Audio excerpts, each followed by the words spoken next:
Graça e paz.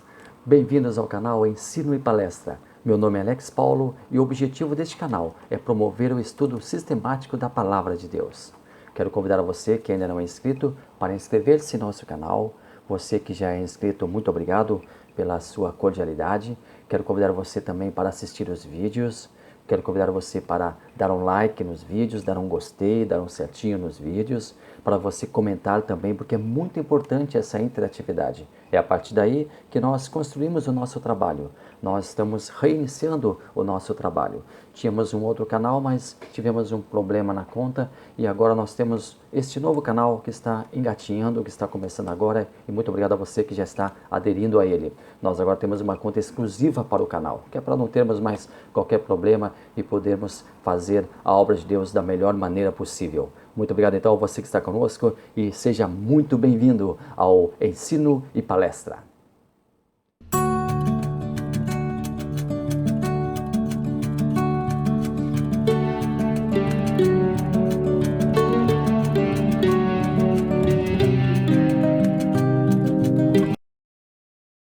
Hoje eu irei comentar mais uma lição do segundo trimestre de 2020 da revista Lições Bíblicas, o guia de estudos editado pela Casa Publicadora das Assembleias de Deus.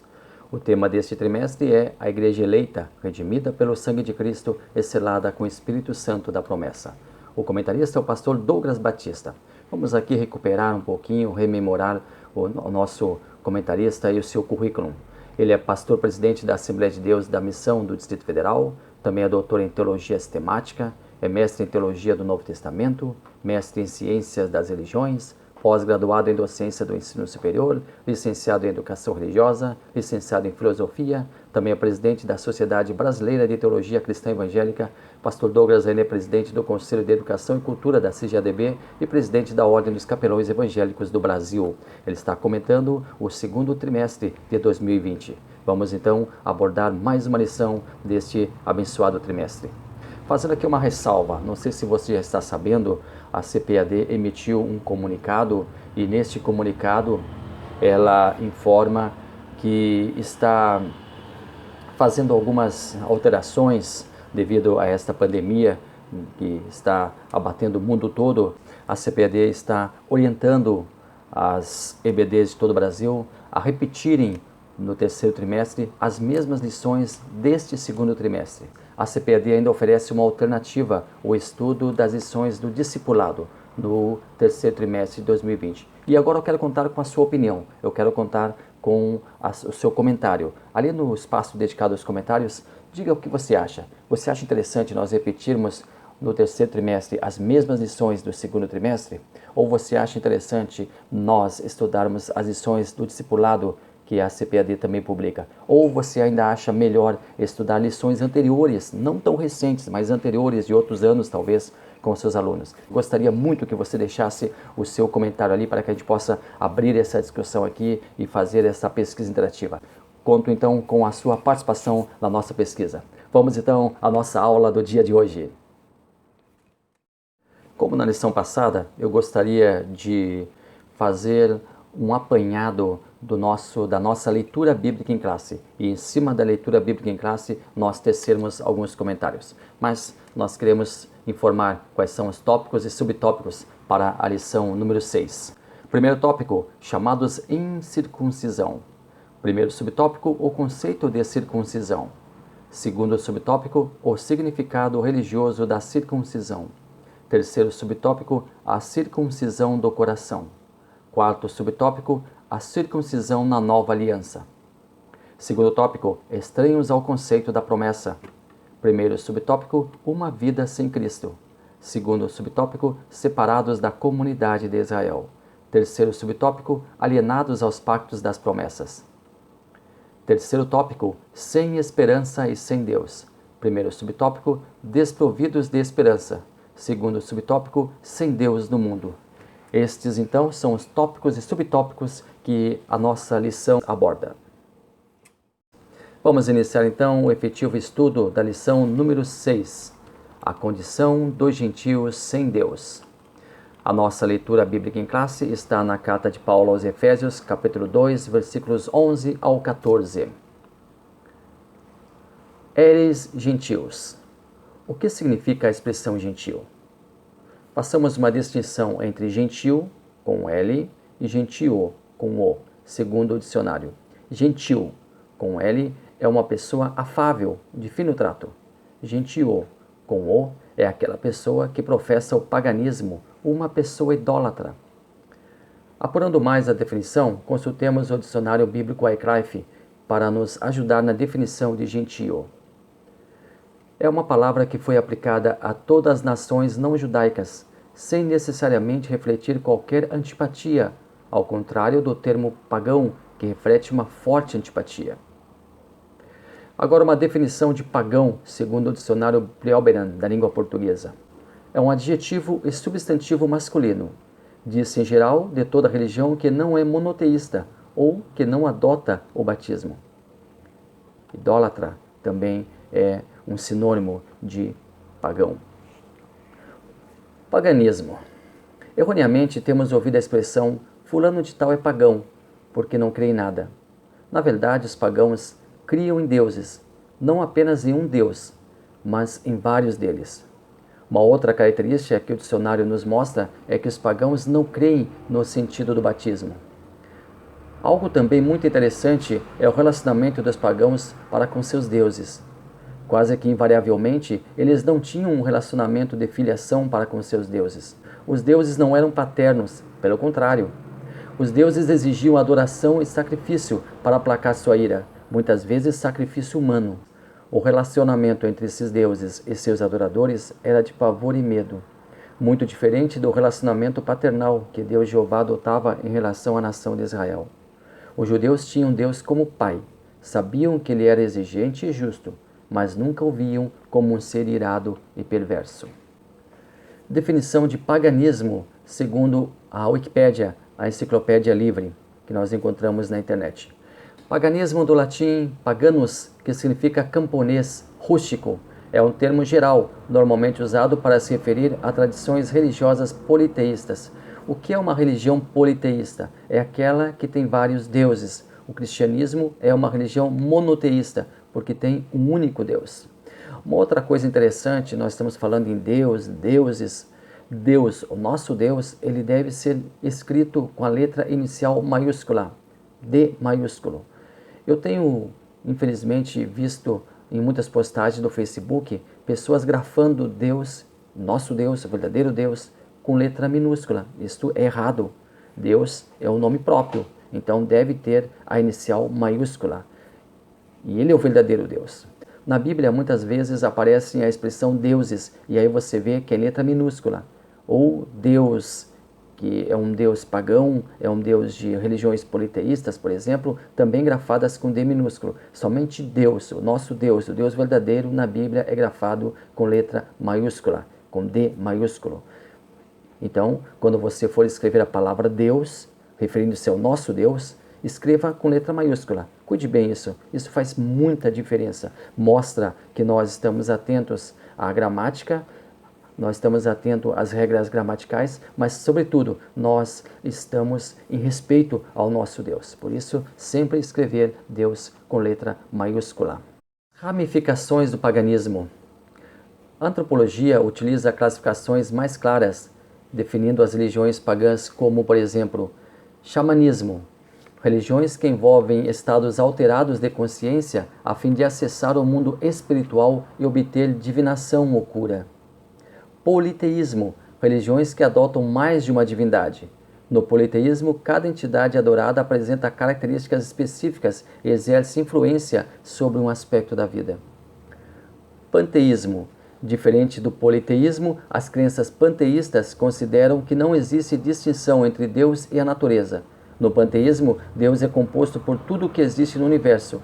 Animismo geralmente se refere a religiões indígenas, nas quais acredita-se que objetos, lugares e animais possuem uma essência espiritual e, portanto, são vistos como entidades vivas. Nós temos exemplo de algumas religiões pagãs. Por exemplo, o paganismo greco-romano. A religião predominante na Grécia Antiga era politeísta, com a maioria da população reconhecendo a existência de diversos deuses, entre os quais se destacavam os 12 deuses do Olimpo. A partir do século IV e III a.C., a cultura pagã grega passou a ser transmitida para o povo romano. O povo romano absorve a cultura pagã grega e faz uma mudança no nome dos deuses, que eram conhecidos como um nome próprio em grego, e agora os romanos dão a esse mesmo deus um outro nome, mas guardando as suas características. Isso é interessante. Vamos citar aqui apenas alguns casos. Zeus, deus grego, para os romanos, Júpiter, característica dele, deus do céu e do trovão, rei de todos os deuses do Olimpo. Era a majestade máxima da cultura grega e também é absorvida pela cultura romana. Nós temos, por exemplo, Poseidon para os gregos, que tornou-se Netuno para os romanos, que é o deus dos mares. Nós ainda temos Apolo para os gregos e Febo para os romanos, que é o deus do sol e da luz. E também temos a deusa grega Artemis, que para os romanos passa a ser conhecida como Diana, é a deusa da caça e dos animais. Lembrando que na cidade de Éfeso, e nós estamos estudando nesse trimestre a carta de Paulo aos Efésios, ali tínhamos o grande templo da deusa Diana, e era o acontecimento daquela cidade. Tudo naquela cidade girava em torno do templo da deusa Diana. Citamos aqui alguns deuses, então, do panteão grego que foi absorvido pelos romanos. Nós também temos um outro povo que era extremamente pagão, os egípcios. Nós temos nos egípcios o deus Amon, que é o rei dos deuses e deusas do Egito. É a entidade máxima da cultura egípcia. Nós temos Osíris, que é o deus da vida, e ainda Ra, que é o deus do sol, e dentre outros deuses. Então, nós temos esses três povos essencialmente pagãos: os gregos, os romanos e também os egípcios. Gentios e pagãos. Como muitos gentios, pessoas de outras nações eram também pagãos. Adoravam vários deuses. Eles não tinham a mínima esperança de um Messias, um Deus que viesse ao mundo para fazer uma obra expiatória pela humanidade. Eles simplesmente não entendiam como um Deus fosse capaz de algo dessa natureza em favor do ser humano, de morrer pelo ser humano, de dar a sua vida pelo ser humano. Os deuses pagãos, na verdade, exigiam muitas vezes a vida, o sacrifício de animais e até mesmo, como já citamos, sacrifícios humanos. Os deuses pagãos, eles exigiam de seus adoradores. Agora, um Deus que presenteia, um Deus que retribui, um Deus que dá, um Deus que oferece algo, era algo inimaginável para os povos pagãos. Então eles não entendiam essa caracterização do Messias. A posição desses povos em relação a seus deuses era de servidão, sem qualquer afetividade por ambas as partes. O exclusivismo judeu. Os judeus tinham para si que eram o único povo de um único Deus. Eles entendiam que Deus escolhera exclusivamente eles para ser propriedade sua. Eles não aceitavam partilhar tal bênção com outros povos, a não ser que esses povos se convertessem à sua religião. Nós temos a ocorrência de conversões ao judaísmo. Os novos conversos eram chamados de prosélitos. No Novo Testamento, os prosélitos eram os convertidos ao judaísmo e que seguiam os preceitos da lei mosaica. Os prosélitos. Definição de prosélito segundo o dicionário bíblico Wycliffe. Essa palavra é derivada do grego prosélitos, isto é, recém-chegado ou visitante, e corresponde à tradição usual da Septuaginta, da palavra hebraica ger. No Antigo Testamento, o termo ger significa um estrangeiro ou desconhecido, membro de uma comunidade da qual ele não se originou. No período do Segundo Templo, usado para definir uma pessoa convertida ao judaísmo. Havia estranhos e desconhecidos vivendo entre os israelitas e que logo passariam a ser protegidos pela lei. Como os próprios israelitas tinham sido anteriormente peregrinos no Egito, eles, por sua vez, não deveriam maltratar os peregrinos que estavam em seu meio. Aqueles estrangeiros que desejassem viver entre os israelitas eram proibidos de praticar qualquer coisa que fosse basicamente contrária às práticas israelitas, como praticar cultos pagãos, blasfemar o nome do Senhor, trabalhar no sábado, comer pão levedado durante a época da Páscoa, comer sangue, dentre outras proibições. Os estrangeiros que não se tornavam israelitas, ainda assim, eram plenamente protegidos pela lei. Relação judeus-outros povos. A prática sofria algumas variações. Se a lei preconizava que deveria haver respeito mútuo entre os israelitas e os povos estrangeiros que viviam ali com eles, isto não acontecia necessariamente na prática. Os judeus não olhavam com bons olhos os demais povos. Uma clara evidência disso era o próprio templo. Junto ao templo existia um pátio que possuía uma divisão, um muro, que delimitava o espaço por onde os prosélitos poderiam transitar livremente e o espaço proibido para eles, onde somente os judeus poderiam acessar. Existia inclusive uma inscrição que informava sobre o perigo da punição com morte para o gentio que desobedecesse àquela determinação. Paulo é acusado de violar o templo em Jerusalém, uma vez que teria introduzido no espaço exclusivo dos judeus um gentio que viera de Éfeso. Por conta dessa acusação, se instala um imenso tumulto na volta do templo e Paulo quase é linchado.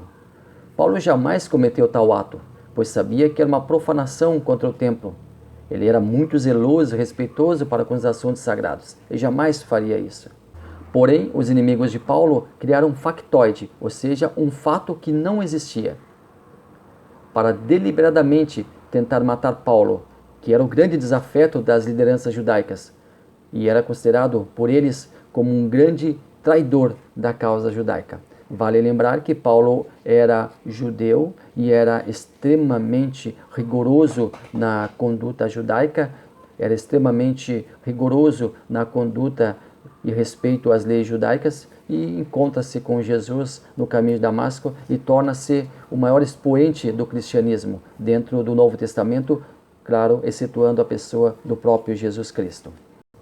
No livro de Atos, capítulo 21, versículos 29 a 32, traz o relato desse tumulto que aconteceu ali no templo. Porque tinham visto com ele na cidade a Trófimo de Éfeso, o qual pensavam que Paulo introduzira no templo. E alvoroçou-se toda a cidade, e houve grande concurso de povo. E pegando Paulo, o arrastaram para fora do templo, e logo as portas fecharam. E procurando eles matá-lo, chegou ao tribuno da corte o aviso de que Jerusalém estava toda em confusão. O qual, tomando logo consigo os soldados e centuriões, correu para eles, e quando viram o tribuno e os soldados, cessaram de ferir a Paulo. Posteriormente, nesta mesma passagem, Paulo, em sua defesa, faz um de seus mais célebres discursos. Está lá em Atos, capítulo 22, versículos 1 ao 4. Homens, irmãos e pais, ouvi agora a minha defesa perante vós. E quando ouviram falar-lhe em língua hebraica, maior silêncio guardaram. E disse, quanto a mim, sou judeu, nascido em Tarso da Cilícia, e nessa cidade criado aos pés de Gamaliel, instruído conforme a verdade da lei de nossos pais, zelador de Deus, como todos vós sois, e persegui este caminho até a morte, prendendo e pondo em prisões, tanto homens como mulheres. Lá no capítulo 22, no versículos 21 e 23, Paulo prossegue, e disse-me, vai, porque hei de enviar-te aos gentios de longe. E ouviram-no até esta palavra, e levantaram a voz, dizendo, tira da terra um tal homem, porque não convém que viva. E clamando eles, ou arrojando de si as vestes e lançando pó para o ar. Aqui nós temos alguns pigmentos desse tumulto que foi instalado ali junto ao Templo de Jerusalém. Dê uma olhada com atenção no capítulo 22 de Atos, 21 e 22, e você vai ler toda essa passagem que é muito interessante. A circuncisão. Uma característica física que diferenciava os judeus dos demais povos era a circuncisão. Essa prática cirúrgica, que era realizada ao 8º dia de vida dos meninos israelitas, consistia na remoção cirúrgica do prepúcio do órgão genital, semelhante ao que conhecemos hoje como a cirurgia da fimose. Segundo a obra Manual dos Tempos e Costumes Bíblicos de William Coleman, no Velho Testamento essa cirurgia era feita com uma faca de pedra, que apesar de dar ideia de um objeto grosseiro, na verdade podia ser um instrumento de corte afiadíssimo. Nos tempos de Cristo já se usavam facas de metal. Do ponto de vista médico, é mesmo necessário que se espere até o 8º dia de vida para que a operação seja efetuada. Na maioria dos recém-nascidos, só por volta do 8º dia é que o fígado já está produzindo vitamina K em quantidade suficiente para que ocorra a coagulação do sangue. Hoje em dia, usa-se dar aos bebês doses dessa vitamina para que possam ser circuncidados imediatamente. Se um gentio resolvesse tornar-se judeu, tinha que ser circuncidado. Assim, ele era obrigado a pensar seriamente antes de dar esse passo. Os estrangeiros comprados a dinheiro também deveriam passar por esse procedimento. No Antigo Testamento, temos um relato de um povo que realizou coletivamente o procedimento da circuncisão. Para isso, nós temos que lembrar a história de Diná. Diná, filha de Jacó e Lia, quando estava com aproximadamente 15 anos de idade, saiu para dar um passeio com outras moças. E aí acontece uma grande tragédia. Você acompanha essa passagem lá no livro de Gênesis, capítulo 34. Siquém, filho de Hamor, príncipe local, violentou a jovem Diná e ficou apaixonado por ela, a ponto de querer casar-se com Diná. Siquém pede a seu pai Hamor que consiga Diná para que ele a tome por esposa. Hamor vai então falar com Jacó para ter seu consentimento. Os irmãos de Diná falam que não poderiam conceder a mão de Diná para um incircunciso, mas sob uma condição: ele poderia tomar a jovem para si, se todo macho dentro do povo se circuncidasse. O acordo foi feito com Siquém, que juntamente com seu pai se encarregou de convencer toda a cidade. A cidade de Siquém ficava a uns 50 quilômetros ao norte de Jerusalém. Na verdade, a proposta dos filhos de Jacó trazia consigo um grande plano, um plano de vingança. Ao 3º dia, quando o homem sente maior intensidade a dor da circuncisão, o plano foi concretizado. Simeão e Levi, irmãos de Diná, tomaram cada um a sua espada, entraram na cidade, mataram todos os homens, mataram ainda Siquém e Hamor, e tomaram Diná da casa de Siquém. Foram embora. Sobrevieram os filhos de Jacó, os demais, e saquearam os mortos, saquearam a cidade, levaram os rebanhos, os bois, os jumentos, tudo o que havia na cidade e tudo o que havia no campo. Qual foi o resultado disso? Lá em Gênesis capítulo 34, versículo 30, Jacó fala a Simeão e Levi que a vingança concretizada faria ele, Jacó, ser odiado por toda aquela terra. Jacó continua falando e diz que sua família é em menor número que aqueles que poderiam vir e vingar-se por aquela barbárie. Os cananeus e os fariseus poderiam requerer vingança para reparar o mal praticado pelos filhos de Jacó. Lá em Gênesis capítulo 49, versículo 7, Jacó faz uma profecia contra Simeão e Levi.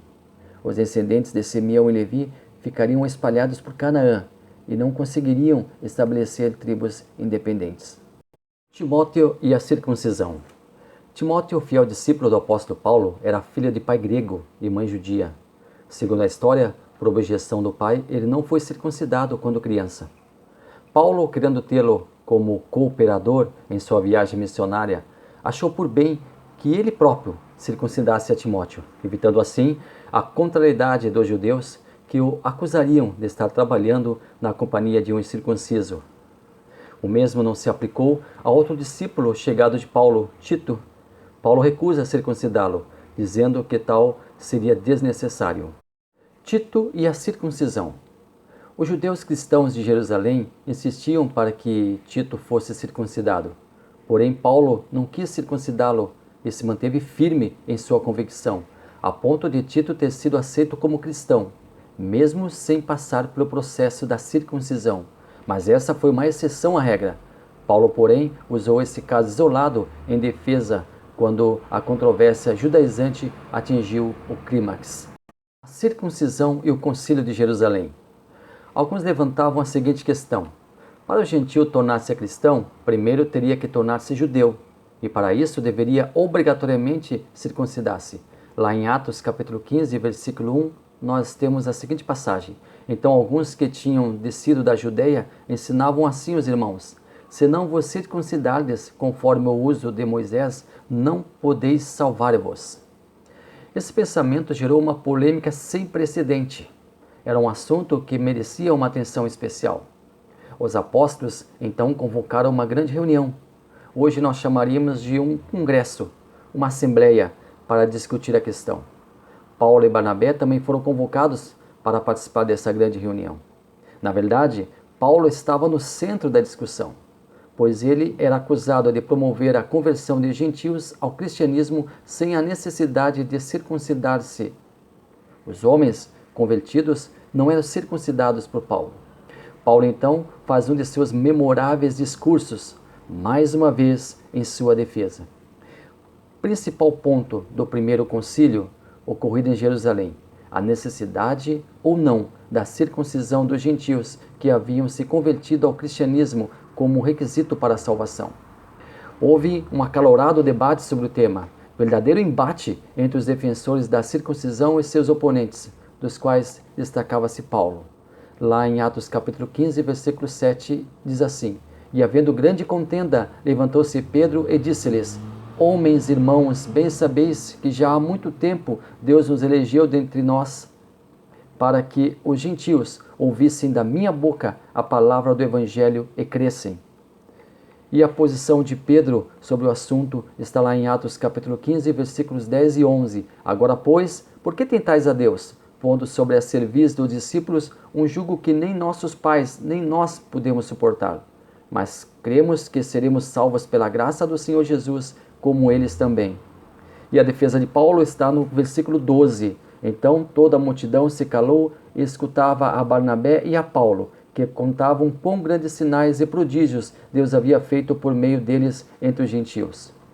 Tiago, um líder respeitado pela imensa maioria, toma a palavra e diz o seguinte: em Atos capítulo 15, versículos 13 e 14, nós lemos: Havendo-se eles calado, tomou Tiago a palavra, dizendo: Homens e irmãos, ouvi-me.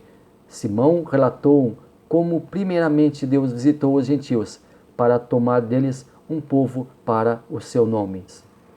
No capítulo 15, versículos 19 e 20, Tiago prossegue: Por isso julgo que não se deve perturbar aqueles dentre os gentios que se convertem a Deus, mas escrever-lhes que se abstenham das contaminações dos ídolos, da fornicação, do que é sufocado e do sangue. O conselho de Tiago, ele é bem entendido pelos presentes e acatado pela imensa maioria. Lá em Atos capítulo 15, versículos 25 e 27 diz: Mas agora em Cristo Jesus, vós que antes estáveis longe, já pelo sangue de Cristo, chegastes perto. Pareceu-nos bem, reunidos concordemente, eleger alguns homens e enviá-los com os nossos amados Barnabé e Paulo, homens que já expuseram as suas vidas pelo nome de nosso Senhor Jesus Cristo. Enviamos, portanto, Judas e Silas, os quais, por palavra, vos anunciarão também as mesmas coisas. Por fim, a decisão do concílio. Está em Atos capítulo 15, versículos 28 e 29.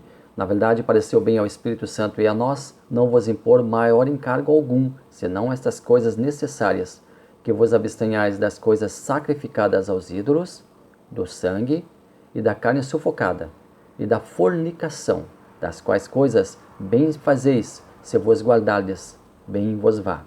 A liberdade para os gentios conversos. Com a decisão do concílio, os gentios não seriam desprezados pelos judeus ao converterem-se ao cristianismo. Mas não foi bem assim. Na prática, foi um pouco diferente, porque muitos judeus não haviam aceitado, não haviam acatado a decisão do concílio e ainda insistiam que os gentios que se convertessem deveriam sim passar pela circuncisão. Os judaizantes. Os judaizantes eram uma seita de cristãos primitivos que acreditavam que os pagãos deveriam se converter ao judaísmo para depois abraçar o cristianismo e receber Jesus como Messias. Eles não aceitaram o que foi tratado, o que foi decidido no concílio. A proposta deles aos novos conversos era a seguinte: a prática da circuncisão, a observância dos dias de festividades judaicas, a observância das dietas alimentares prescritas na lei mosaica, dentre outras práticas recorrentes ao judaísmo. Esse grupo deu muito trabalho ao apóstolo Paulo, pois quase que invariavelmente, quando Paulo saía de uma cidade, deixando ali uma igreja estruturada e obreiros que atendiam ao povo, os judaizantes entravam em cena para espalhar suas ideias, desrespeitando frontalmente o que fora decidido no concílio de Jerusalém. Muitas vezes já estavam até mesmo infiltrados dentro da igreja, esperando a saída de Paulo para se manifestarem. Juntamente com um outro grupo, os gnósticos, eles promoviam dissensões entre os irmãos. Em sua carta aos Gálatas, Paulo rechaça o ensino dos judaizantes. Por exemplo, lá em Gálatas capítulo 5, versículo 6 diz: porque em Jesus Cristo nem a circuncisão, nem a incircuncisão tem valor algum, mas sim a fé que opera pelo amor. Mas agora em Cristo Jesus, vós, que antes estáveis longe, já pelo sangue de Cristo chegastes perto. O alcance da graça, a graça maravilhosa pela doação de seu próprio Filho, a graça eterna presenteada por Deus, pela entrega de seu próprio Filho à humanidade, nos resgatou e proporcionou-nos uma nova vida. Assim como no passado outros povos foram chamados a se arrependerem, nós também fomos encontrados. Como gentios, nós também não tínhamos perspectiva de vida. Hoje, somos salvos e redimidos pelo sangue purificador e remidor do Filho de Deus. Glória a Deus por isso. Encerramos aqui o estudo da lição número 6 desse trimestre. Deus o abençoe maravilhosamente. Muito obrigado a você que ficou até aqui. Não esqueça, deixe o seu comentário, deixe o seu like. É muito importante para nós. Deus os abençoe e que esta semana seja maravilhosa para você e que você tenha realmente muitas bênçãos a contar. Muitas bênçãos de Deus sejam derramadas em sua vida. Deus abençoe a cada um maravilhosamente.